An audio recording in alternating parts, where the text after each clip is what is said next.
Hello friends, my self सरोसेनी और मैं आपका बहुत बहुत स्वागत करती हूँ आपके अपने यूट्यूब चैनल एक्सपर्ट 2.0 क्लासेज में। हम लोग साइंस की रेगुलर क्लासेज में chemical reaction and chemical equation वाला चैप्टर स्टार्ट कर रखा था हमने, और इसी को हम कंटिन्यू कर रहे थे। केमिकल रिएक्शन और केमिकल इक्वेशन के बारे में हमने काफ़ी कुछ समझ लिया था।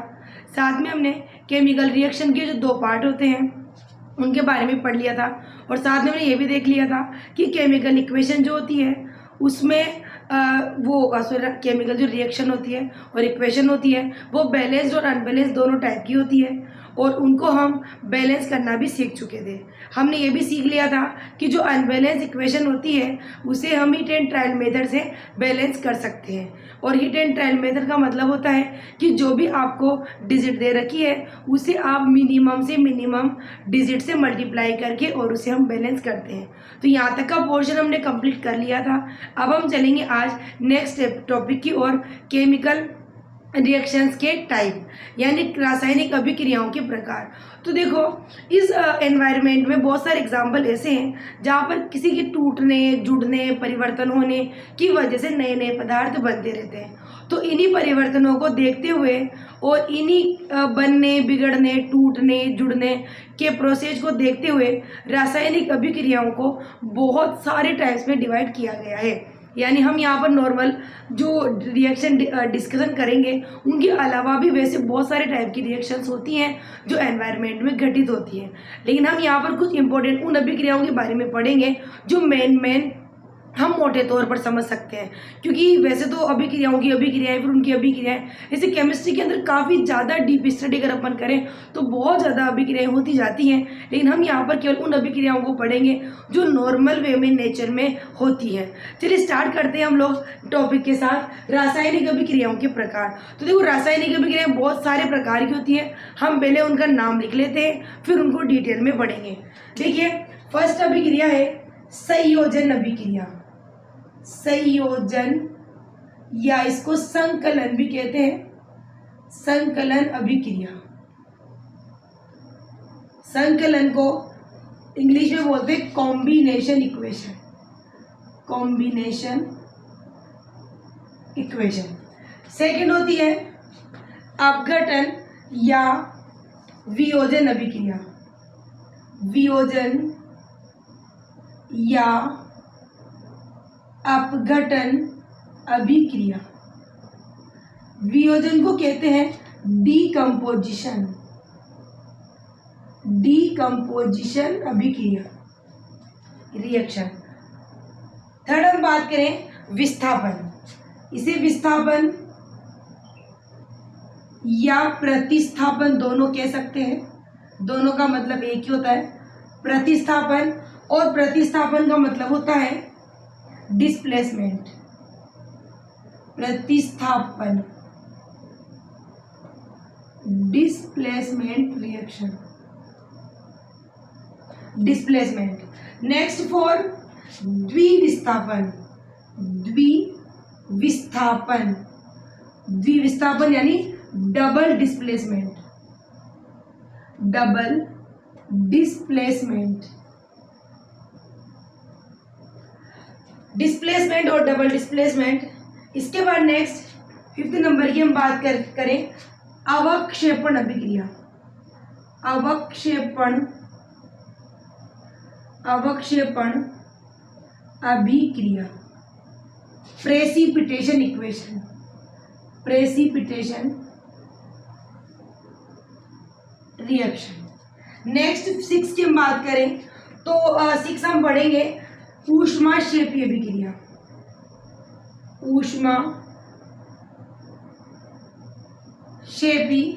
अभिक्रिया। ऊष्माक्षेपी अभिक्रिया को कहते हैं एक्सोथर्मिक। Exothermic reaction. नेक्स्ट अपन बात करें ऊष्मा शोषी अभिक्रिया। ऊष्मा शोषी अभिक्रिया। ऊष्मा शोषी मतलब एंडोथर्मिक। Endothermic reaction. नेक्स्ट हम बात करें 8 नंबर की उदासीनीकरण अभिक्रिया। उदासीनीकरण अभिक्रिया। उदासीनीकरण का मतलब है न्यूट्रलाइजेशन, न्यूट्रलाइजेशन रिएक्शन। आप ऐसा करें, इसको नोट कर लें, एक दो नाम और भी जो अपन लिख लेंगे, पहले आप एक बार इसको नोट कर लें।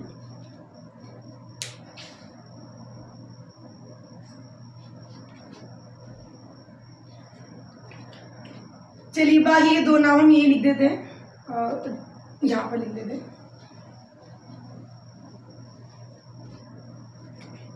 8 नंबर की हम बात करें तो अपचयन,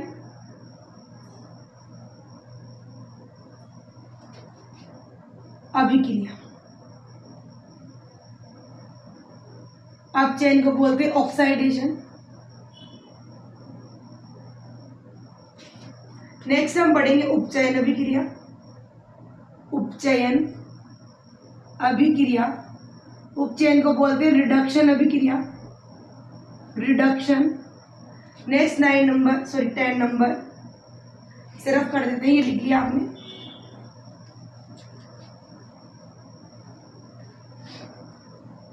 चलिए नेक्स्ट हम चलते हैं रेडॉक्स अभिक्रिया। रेडॉक्स अभिक्रिया। नेक्स्ट हम पढ़ेंगे इसके बाद में उत्क्रमणीय अभिक्रिया। उत्क्रमणीय अभिक्रिया। उत्क्रमणीय मतलब रिवर्सिबल इक्वेशन या रिएक्शन। इसके बाद 12 नंबर हम पढ़ेंगे अनुत्क्रमणीय अभिक्रिया, यानी इसे बोलेंगे इरिवर्सिबल, डबल आर यहाँ पे से लिखे, रिवर्सिबल।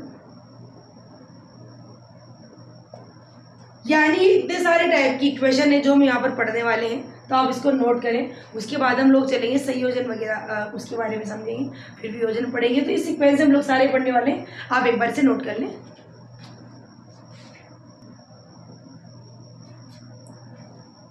चलिए अब हम चलते हैं अभिक्रियाओं की तरफ। जो अभिक्रियाओं के हमने नाम लिखे थे, अब हम उनको डिटेल में पढ़ने वाले हैं।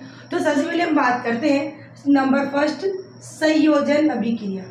फर्स्ट आप डाल लेंगे संयोजन अभिक्रिया, यानी कॉम्बिनेशन रिएक्शन। संयोजन अभिक्रिया, कॉम्बिनेशन रिएक्शन। देखो, संयोजन और वियोजन जो अभिक्रियाएं हैं, ये दोनों एक दूसरे के अपोजिट होती है। तो बेटर है कि आप इन्हें एज अ कंपेयर समझे, यानी आप इनमें कंपैरिजन करके समझे। अगर आप इन दोनों को कंपैरिजन करके समझोगे तो शायद ये आपको और भी बेटर समझ में आएंगी। क्योंकि संयोजन और जो वियोजन है, संयोजन मतलब संकलन यानी जुड़ना, वियोजन मतलब टूटना, तो दोनों जस्ट अपोजिट होती हैं। इसीलिए हम इनको थोड़ा थोड़ा साथ में समझते चलते हैं। एक बार अपन साथ में समझ लेते हैं। पहले बात कर ले हम संयोजन की, और इसके बाद अपन साथ में समझ लेते हैं वियोजन, ताकि दो टॉपिक आपके बिल्कुल साथ के साथ क्लियर हो जाएंगे। फिर हमारा बस काम लिखने का रहेगा, जो मैं आपको एक साथ लिख दूंगी। चलिए अब समझते हैं। संयोजन मतलब कॉम्बिनेशन और वियोजन मतलब होता है डीकम्पोजिशन। देखिए, संयोजन का मतलब होता है जुड़ना। सबसे पहली बात तो अपन को याद रखना है, संयोजन का मतलब क्या होता है? जुड़ना, यानी प्लस, योग होना, जुड़ना, कंबाइंड होना, ये सब। और वियोजन का मतलब होता है टूटना। तो टूटने को आप कमी होना, हाश होना या माइनस यानी उसमें से निकल जाना, ये सब आप इसको केवल एज अ वर्ड डिनोट कर रहे हैं। अब अपन इसको समझते हैं कि संयोजन क्या होती है और वियोजन क्या होती है। तो संयोजन का मतलब तो होता है जुड़ना, और वियोजन का मतलब होता है टूटना। यानी संयोजन अभिक्रियाओं में तो दो या दो से अधिक रिएक्टेंट यानी क्रियाकारक जुड़कर एकल उत्पाद बनाएंगे। यानी इनमें तो क्या होगा? दो या दो से अधिक क्या होंगे? क्रियाकारक होंगे। क्रियाकारक दो या दो से अधिक। शॉर्टकट में लिख देते हैं, फिर मैं डिटेल में लिखवाई दूंगी आपको। अभी अपन केवल शॉर्टकट में समझ रहे हैं इनका मतलब। तो जुड़ने का मतलब दो या दो से अधिक क्रियाकारक क्या होंगे? प्लस होंगे, मतलब जुड़ेंगे। और क्या बनाएंगे? एक उत्पाद बनाएंगे, सिंगल प्रोडक्ट बनाएंगे। जबकि वियोजन में क्या होगा? वियोजन का मतलब टूटना। तो यहाँ पर केवल एक क्रियाकारक टूटेगा। एक क्रियाकारक क्या करेगा? टूटेगा। और ये टूट कर क्या करेगा, दो या दो से अधिक उत्पाद बनाएगा, उत्पाद बनेगा यहाँ। यानी यहाँ पर तो क्या होगा संयोजन में, तो दो या दो से अधिक क्रियाकारक यानी रिएक्टेंट आपस में रिएक्ट करके कंबाइंड होकर और सिंगल प्रोडक्ट बनाएंगे। लेकिन अगर बात करें हम वियोजन की, तो वियोजन में केवल सिंगल रिएक्टेंट होगा और वो दो या दो से अधिक टाइप के प्रोडक्ट में चेंज हो जाएगा। अब अपन समझिए यहाँ पर बात एग्जाम्पल से। देखो जुड़ने का मतलब, देखो दो या दो से अधिक इसलिए लिखा क्योंकि ये जुड़ रहे हैं, और जुड़ने के लिए कम से कम दो एलिमेंट या दो कंपाउंड तो होने ही चाहिए। इसीलिए ये जुड़ने के लिए आगे की तरफ यानी रिएक्टेंट में कम से कम दो आएंगे और दो से ज़्यादा भी आ सकते हैं। एक तो आ ही नहीं सकता क्योंकि अकेला किससे जुड़ेगा, जुड़ने के लिए कम से कम दो रिएक्टेंट होने चाहिए। और बात अगर अपन वियोजन की करें तो वियोजन में एक क्रियाकारक टूट रहा है। अब कोई भी एक पदार्थ टूटेगा तो कम से कम उसके दो टुकड़े तो होते ही हैं, इसीलिए कम से कम दो या दो से अधिक प्रोडक्ट यहाँ पर बनते हैं। जैसे देखो मैं कहूँ C+O2 CO2, तो यहाँ पर देखो कार्बन और ऑक्सीजन आपस में जुड़ रहे हैं और क्या बना रहे हैं, कार्बन डाइऑक्साइड बना रहे हैं। इसी तरह मैं कहूँ आपसे कि आपने पानी को गर्म किया तो ये H2 और O2 में टूट गया, तो टूट गया मतलब इसका डिकम्पोजिशन हो गया, तो ये डिकम्पोजिशन अभिक्रिया है। यानी ऐसी रासायनिक अभिक्रियाएं जिनमें एकल क्रियाकारक टूटकर दो या दो से अधिक उत्पाद बनाता है वो तो सही वियोजन होगी, और जिसमें दो या दो से अधिक क्रियाकारक मिलकर एक उत्पाद बनाते हैं उसे हम वो संयोजन या कॉम्बिनेशन अभिक्रिया कहते हैं। चलिए इसकी तरफ चलते हैं हम लोग। पहले संयोजन लिखते हैं फिर उसके बाद पढ़ेंगे वियोजन। तो संयोजन क्या होती है, ऐसी रासायनिक अभिक्रिया, ऐसी रासायनिक अभिक्रिया जिसमें दो या दो से अधिक क्रियाकारक यानी रिएक्टेंट आपस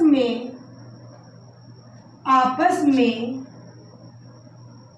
जुड़कर या संयोग करके, संयोग का मतलब भी जुड़ना होता है, संयोग करके, इसको इंग्लिश में आप कंबाइंड भी लिख सकते हैं, संयोग करके एकल यानी सिंगल उत्पाद बनाते हैं, यानी सिंगल प्रोडक्ट बनाते हैं, प्रोडक्ट बनाते हैं, उसे संयोजन अभिक्रिया कहते हैं, उसे संयोजन अभिक्रिया कहते हैं। यानी ऐसी रासायनिक अभिक्रिया जिसमें दो या दो से अधिक क्रियाकारक आपस में जुड़कर सिंगल प्रोडक्ट बनाते हैं, एकल उत्पाद बनाते हैं, उसे संयोजन अभिक्रिया कहते हैं। ऐसे जितने भी एग्जाम्पल जिनमें पीछे की तरफ केवल सिंगल प्रोडक्ट आता है, आगे दो या दो से ज़्यादा रिएक्टेंट आते हैं, वो सारे के सारे संयोजन अभिक्रियाओं के उदाहरण होते हैं। जैसे हम बात करें C+O2 = CO2, Mg+O2 = MgO, इसी तरह H2+O2 = H2O। यानी आप ऐसे सारे एग्जाम्पल ले सकते हैं जिनमें आगे दो या दो से अधिक रिएक्टेंट आ रहे हैं लेकिन पीछे केवल सिंगल प्रोडक्ट आएगा। यहाँ पर ध्यान यही देना है आपको कि पीछे की तरफ केवल सिंगल प्रोडक्ट आएगा, और जिस भी अभिक्रिया में पीछे सिंगल प्रोडक्ट आ रहा है वो हमेशा कॉम्बिनेशन इक्वेशन ही होगी। तो आप इसे नोट कर लें, ऐसी रासायनिक अभिक्रिया जिसमें दो या दो से अधिक क्रियाकारक आपस में जुड़कर एकल उत्पाद बनाते हैं उसे संयोजन अभिक्रिया कहते हैं। तो इसमें बस इसको पहचानने का सिर्फ आगे एक ही तरीका है, आप बस पीछे का याद रखो, पीछे सिंगल प्रोडक्ट आना चाहिए बस, आगे कुछ भी आ रहा हो कितने भी आ रहे हो उससे हमें कोई मतलब नहीं है। तो आप इसे नोट करें, फिर हम चलते हैं वियोजन अभिक्रियाओं की तरफ।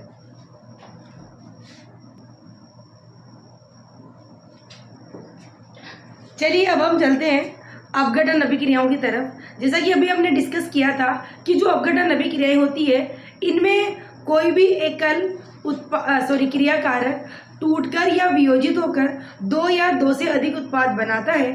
तो अपन इसकी डेफिनेशन लिख लेते हैं। फिर इसमें भी कुछ टाइप्स हैं आगे, मतलब अपघटन अभिक्रिया भी 2-3 टाइप की होती है, तो वो भी हम पढ़ेंगे। तो पहले अपन एक बार इसकी डेफिनेशन लिख लेते हैं। ऐसी रासायनिक अभिक्रिया, ऐसी रासायनिक अभिक्रिया जिसमें, ऐसी रासायनिक अभिक्रिया जिसमें एकल क्रियाकारक यानी सिंगल रिएक्टेंट टूटकर या वियोजित होकर दो या दो से अधिक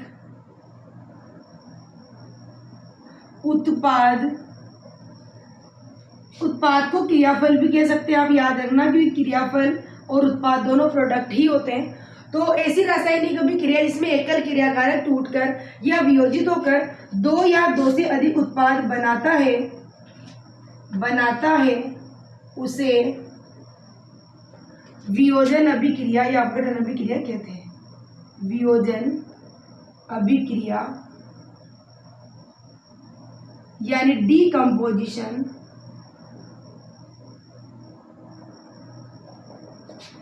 कहते हैं।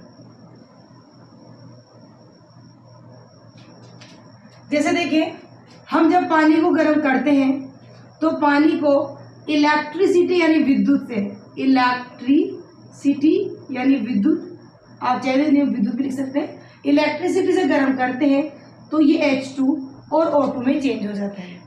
इसके साथ ही हम बात करें AgCl यानी सिल्वर क्लोराइड को केवल हम सनलाइट में रख दें यानी धूप में रख दें, तो धूप में रखने से ये सिल्वर अलग और क्लोरीन अलग हो जाता है। तो इन दोनों में आप अगर ध्यान दें तो देखो, दोनों ही अभिक्रियाओं में दोनों पदार्थ टूटकर वियोजित होकर दो या दो से अधिक भागों में डिवाइड हो रहे हैं। इसीलिए ये दोनों एग्जाम्पल किसके एग्जाम्पल होंगे? डीकम्पोजिशन रिएक्शन के।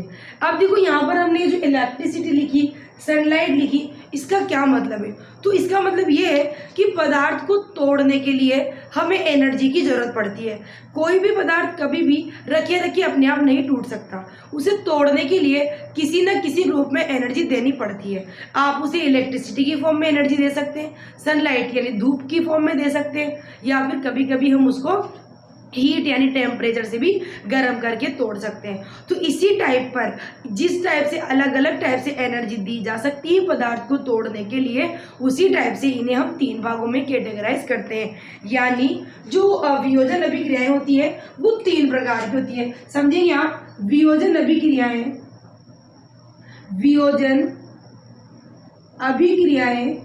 3 प्रकार की होती है।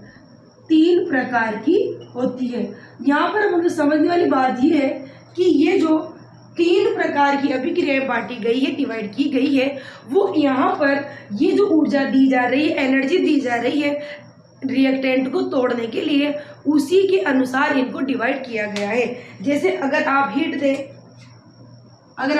देंगे, मतलब जैसे अपन चूल्हे पर, गैस पर, भट्टी पर, इस तरह से डायरेक्टली गर्म करने का जो प्रोसेस होता है, अगर आप वैसे गर्म करते हैं तो इसे बोला जाता है ऊष्मीय अपघटन। ऊष्मीय कह सकते हैं या तापीय अपघटन। तो तापीय अपघटन का मतलब हो जाएगा थर्मल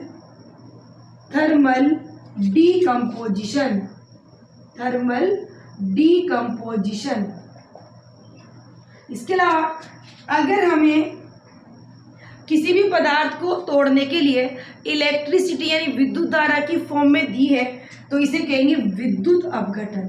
यानी अगर पदार्थ को तोड़ने के लिए उसमें विद्युत धारा प्रवाहित की जा रही है, मतलब उसको करंट यानी जो इलेक्ट्रिसिटी होती है उससे अगर हम गर्म कर रहे हैं तो वो होगा विद्युत अपघटन। और विद्युत अपघटन को बोलते हैं इलेक्ट्रोलाइसिस। नेक्स्ट बात करें थर्ड। देखो, एक तो हमने डायरेक्ट हीट से गर्म करा, जिसे नॉर्मली मैंने जिससे बताया आपको गैस पर, भट्टी पर, चूल्हे पर, उस तरह से गर्म करने का जो प्रोसेस होता है।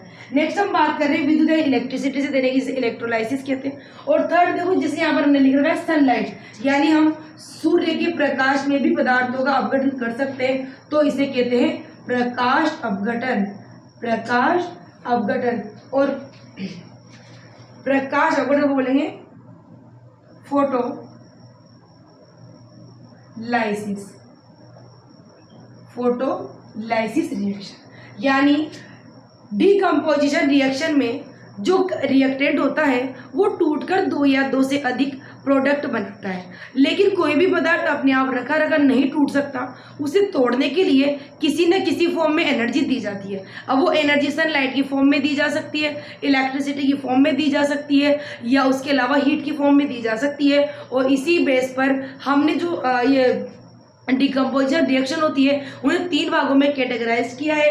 एक तो थर्मल डिकम्पोजिशन, इलेक्ट्रोलाइट डिकम्पोजिशन और फोटोलाइसिस डिकम्पोजिशन। इसको नोट कर लें, फिर हम इन तीनों के बारे में डिटेल में विद एग्जांपल पढ़ते हैं।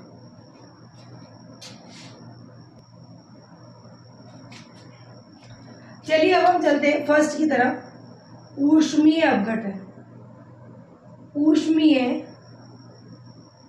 अपघटन यानी थर्मल डिकम्पोजिशन, थर्मल डिकम्पोजिशन पढ़ेंगे पहले। तो देखो आपको जैसा कि नाम से ही पता चल रहा है, जिसमें पदार्थों का अपघटन हीट या ऊष्मा देकर किया जाता है। और हीट या ऊष्मा देने का बिल्कुल प्रैक्टिकल एग्जाम्पल यही हो सकता है, जैसे अपन गैस पे पानी गर्म करते हैं, चूल्हे पर गर्म करते हैं, या किसी भट्टी में गर्म करते हैं। तो इस तरह के जो प्रोसेस होते हैं जिसमें बहुत ज़्यादा हीट देने की ज़रूरत पड़ती है, क्योंकि देखो कुछ पदार्थ ऐसे होते हैं जो नॉर्मली गर्म करने पर गर्म नहीं होते। पानी तो ऐसा है जो आसानी से गर्म हो जाता है, इसीलिए पानी को तो आप इलेक्ट्रिसिटी से भी गर्म कर सकते हैं। जैसे कि आपने देखा होगा सर्दियों के दिनों में जब आप पानी गर्म करते हैं तो गीज़र होता है, तो गीज़र की सहायता से यानी इलेक्ट्रिसिटी से गर्म कर लेते हैं। इसके साथ ही रोड से भी पानी गर्म किया जाता है, तो वो रोड भी लाइट से चलती है यानी इलेक्ट्रिसिटी से चलती है, तो वहाँ पर भी इलेक्ट्रिसिटी से गर्म कर सकते हैं। लेकिन बहुत सारे पदार्थ ऐसे होते हैं जो इतने कम टेम्परेचर पर आसानी से टूटते नहीं हैं, यानी उनका डिकम्पोजिशन नहीं होता, इसीलिए उन्हें बहुत हाई टेम्परेचर देने की ज़रूरत पड़ती है। और जहाँ पर पदार्थों को बहुत हाई टेम्परेचर देने की ज़रूरत पड़ती है वहाँ पर पदार्थों का अपघटन हीट देकर किया जाता है, मतलब कुछ ज़्यादा ही टेम्परेचर दिया जाता है ताकि उनका अपघटन हो सके। तो यहाँ पर जो थर्मल डिकम्पोजिशन अभिक्रिया है, इन अभिक्रियाओं के अंदर पदार्थों का अपघटन करने के लिए यानी तोड़ने के लिए काफ़ी ज़्यादा मात्रा में हीट की ज़रूरत पड़ती है। और यहाँ पर पदार्थों का अपघटन हीट की वजह से होता है, इसीलिए इन्हें यहाँ पर थर्मल अभिक्रियाएं कहते हैं। तो हम यहाँ पर लिख लेंगे इसकी डेफिनेशन, ऐसी अभिक्रिया, ऐसी अपघटन अभिक्रिया, ऐसी अपघटन अभिक्रिया जिसमें पदार्थों का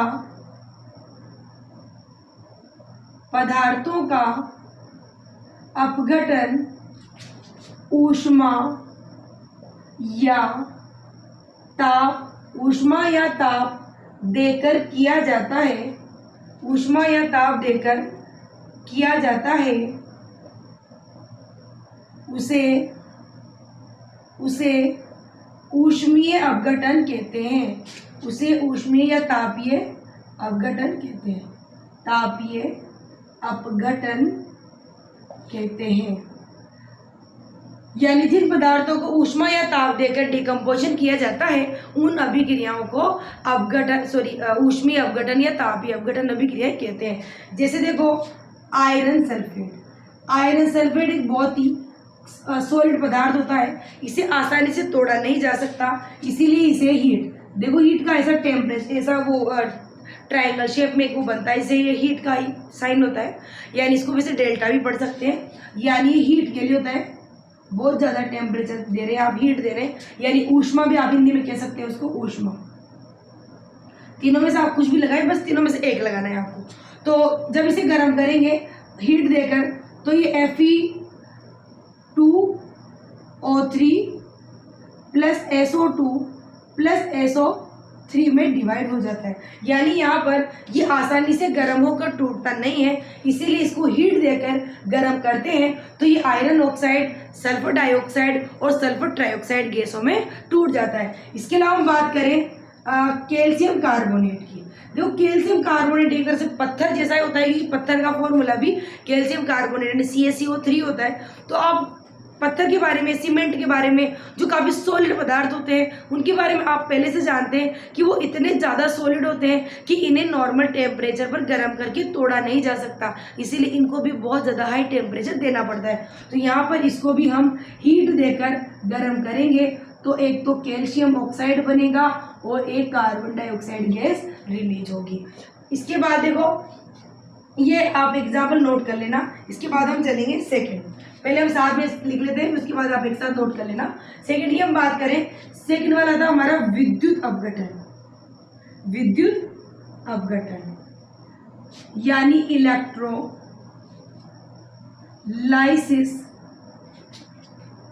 डिकम्पोजिशन। तो इलेक्ट्रोलाइसिस डिकम्पोजिशन क्या होगा, जिसे पदार्थ को तोड़ने के लिए इलेक्ट्रिसिटी की जरूरत पड़ती है, विद्युत धारा की जरूरत पड़ती है। यानी कुछ पदार्थ ऐसे होते हैं जिनको बहुत ज़्यादा गर्म करने की जरूरत नहीं पड़ती, उन्हें बस थोड़ा सा ही गर्म करने से वो आराम से टुकड़ों में टूट जाते हैं, यानी वो अपघटित हो जाते हैं। उन्हें हम नॉर्मल इलेक्ट्रिसिटी से गर्म करते हैं। जैसे पानी को इलेक्ट्रिसिटी से गर्म कर सकते हैं। नमक के जलीय विलयन में से नमक को, मतलब सोडियम को और क्लोरीन को अलग करना हो तो वहाँ पर भी हम लोग विद्युत अपघटन को काम में लेते हैं। तो हम डेफिनेशन लिख लेंगे पहले तो, ऐसी अभिक्रिया, ऐसी अपघटन अभिक्रिया जिसमें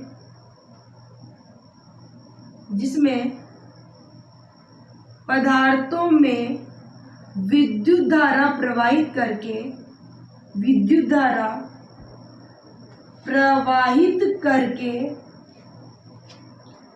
उनका अपघटन किया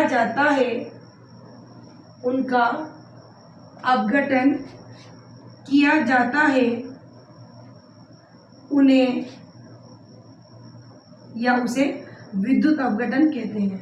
उसे लिख लो, उसे विद्युत अपघटन कहते हैं।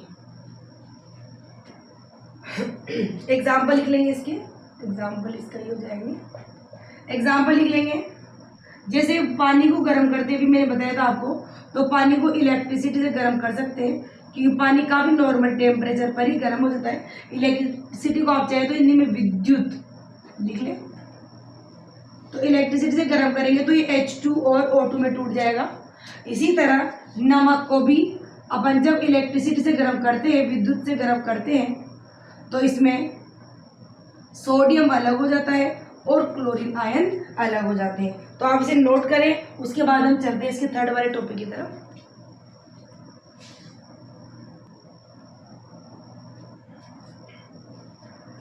चलिए चलते हैं, अब हम थर्ड वाली इक्वेशन रिएक्शन पढ़ते हैं।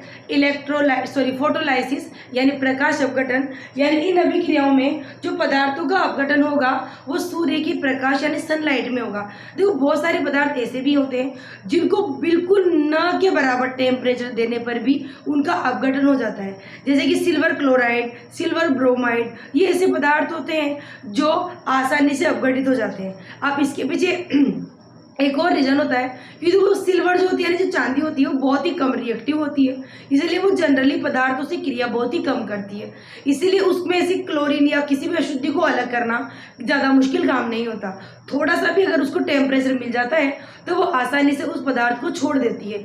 यानी जो सिल्वर क्लोराइड, सिल्वर ब्रोमाइड, जो सिल्वर के साथ आने वाले जो एलिमेंट्स होते हैं उन्हें हम आसानी से केवल धूप में रखकर, यानी केवल सनलाइट देकर भी उन्हें आराम से अलग कर सकते हैं। तो वो सारी अभिक्रियाएं इसी के अंदर आती हैं। तो ऐसी रासायनिक अभिक्रिया, ऐसी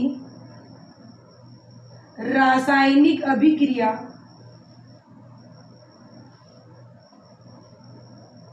जिसमें पदार्थों का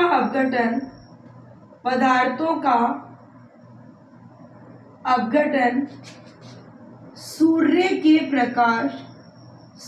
के प्रकाश यानी सनलाइट, आप नॉर्मल इसको धूप भी कह सकते हैं, याद रखना कि धूप सनलाइट ही होती है, सनलाइट द्वारा किया जाता है, किया जाता है उसे प्रकाश अपघटन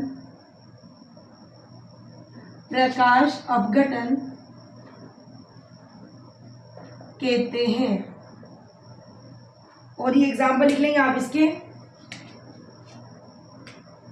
जैसे AgBr इक्वल टू, यहाँ आप लिख लेंगे सनलाइट, सूर्य का प्रकाश।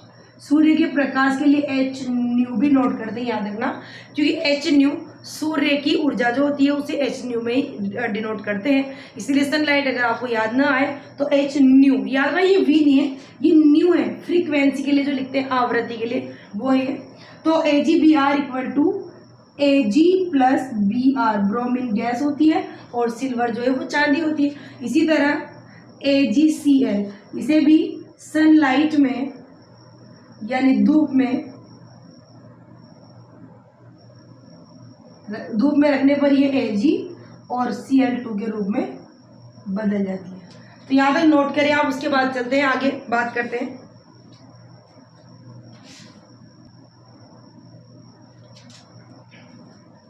चलिए अब हम आगे चलते हैं। अब इसके बाद विस्थापन अभिक्रिया पढ़ने वाले हैं हम। तो देखो, विस्थापन अभिक्रिया पढ़ने से पहले हमारे लिए बहुत जरूरी है कि हम एक्टिविटी सीरीज यानी सक्रियता श्रेणी को समझें, क्योंकि सक्रियता श्रेणी के अंदर जिन एलिमेंट्स को रखा गया है उन एलिमेंट्स की कुछ स्पेशलिटी होती है, और वो जो स्पेशलिटी है जो हम अभी समझने वाले हैं वो आपके विस्थापन अभिक्रियाओं में बहुत काम आने वाली है। इसीलिए हम पहले रिएक्टिविटी सीरीज पढ़ते हैं। तो देखो, रिएक्टिविटी सीरीज या एक्टिविटी सीरीज क्या होती है? जो एक्टिविटी सीरीज है उसके अंदर जितने भी मेटल्स हैं, यानी जो धातुएं हैं, या नॉर्मली आप तत्व भी बोल सकते हैं, उन धातुओं को उनकी क्रियाशीलता के घटते क्रम में जमाया गया है।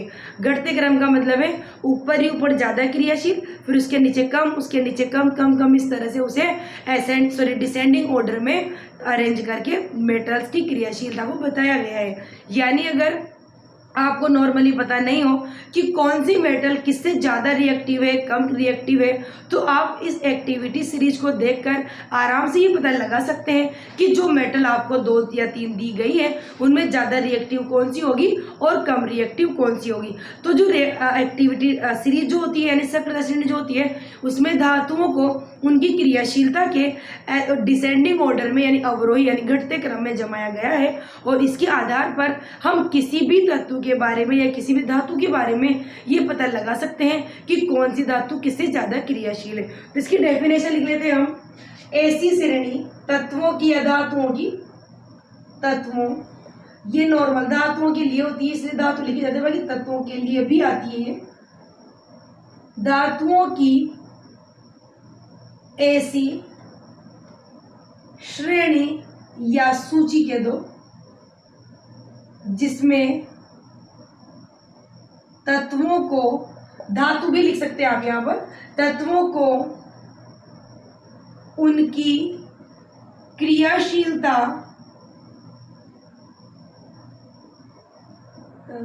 मात्रा से लगाएंगे, उनकी क्रियाशीलता के अवरोही यानी डिसेंडिंग ऑर्डर, अवरोही क्रम में लिखा या व्यवस्थित, लिख दो, व्यवस्थित किया जाता है, अरेंज किया जाता है, व्यवस्थित अरेंज किया जाता है उसे सक्रियता श्रेणी कहते हैं। उसे सक्रियता श्रेणी कहते हैं। यानी तत्वों की ऐसी सीरीज जिसके अंदर तत्वों को उनकी क्रियाशीलता के डिसेंडिंग ऑर्डर में अरेंज किया जाता है, यानी जैसे ज़्यादा क्रियाशील होगा तो उसको सबसे ऊपर और कम होगा तो नीचे। तो इस तरह से अलग अलग तत्वों की रिएक्टिविटी, क्योंकि रिएक्टिविटी अलग अलग होती है, कोई ज़्यादा रिएक्टिव होता है, कोई कम रिएक्टिव होता है, तो तत्वों को उनकी क्रियाशीलता के आधार पर इस श्रेणी के अंदर डिसेंडिंग ऑर्डर में अरेंज कर रखा है। तो देखो अपन टेबल को देखते हैं। जैसे यहाँ पर देखो आप, ये पोटेशियम, पोटेशियम के, पोटेशियम का सिंबल होता है पोटेशियम, सोडियम, कैल्शियम,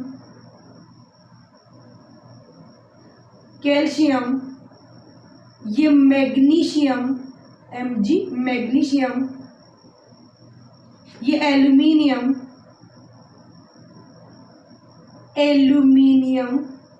उसके बाद जिंक,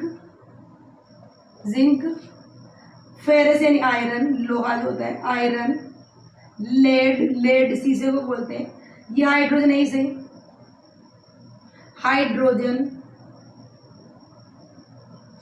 ये कॉपर यानी जो तांबा होता है, कॉपर, ये पारा होता है, मरकरी लिख लो या पारा लिख सकते हैं, दोनों एक ही चीज है, ये सिल्वर, चांदी, सिल्वर, और ये लास्ट में ए होता है, ओरम यानी गोल्ड। तो देखो ये जो सीरीज बनी हुई है इसमें इन तत्वों को ये जो जमे हुए, ये इस तरह जमे हुए डिसेंडिंग ऑर्डर में, ऐसे मतलब इसमें जो एरो बनेगा वो नीचे की तरफ बनेगा।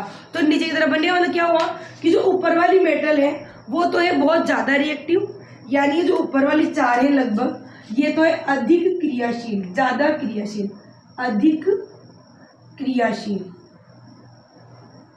और जो बीच में दे रखी है वो मध्यम यानी मिडिल, मध्यम क्रियाशील, न ज्यादा न कम, और ये जो नीचे दे रखी है वो है निम्न क्रियाशील,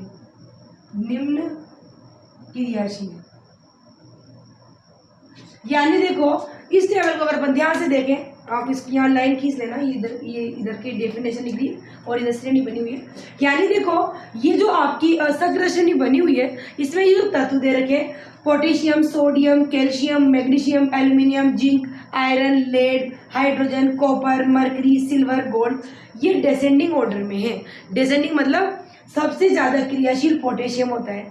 आपको याद होगा कि पोटेशियम और सोडियम तो इतनी ज़्यादा क्रियाशील होती हैं कि इन्हें अगर हवा में रख दिया जाए तो ये हवा में रखने मात्र से ही एनवायरनमेंट की वायु में जो ऑक्सीजन होती है उससे क्रिया करके और अपने आप ही आग पकड़ लेती है और इनमें आग लग जाती है।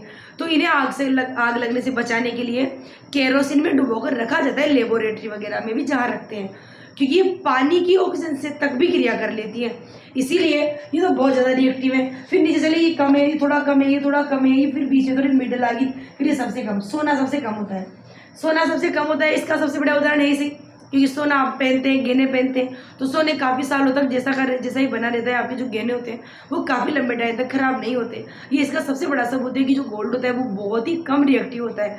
तो एक्टिविटी सीरीज में सबसे ज्यादा रिएक्टिव पोटेशियम है और सबसे कम रिएक्टिव गोल्ड होता है, ओरम जिसको बोलते हैं गोल्ड होता है। और इसके अलावा दूसरा हम बात करें तो गोल्ड से भी कम होता है प्लेटिनम, लेकिन प्लेटिनम बहुत ज्यादा मतलब न के बराबर रिएक्टिव होता है, इसीलिए उसको एक्टिविटी सीरीज के अंदर नहीं लिखा जाता। तो अपन नेक्स्ट क्लास के अंदर यहाँ तक आप पहले पढ़ें, उसके बाद हम शुरू करेंगे विस्थापन, द्विविस्थापन, जो बाकी अभी क्रियाएं हैं, क्योंकि जब तक आपको सक्रिय श्रेणी समझ में नहीं आएगी तब तक आप विस्थापन को नहीं समझ सकते, क्योंकि विस्थापन में सक्रियता श्रेणी बहुत काम आने वाली है आपके। वहां पर बार बार आपको ये याद रखना पड़ेगा कि कम रिएक्टिव एलिमेंट कौन सा है, ज्यादा रिएक्टिव कौन सा है, उसके लिए आपको ये सीरीज याद रखनी बहुत जरूरी है।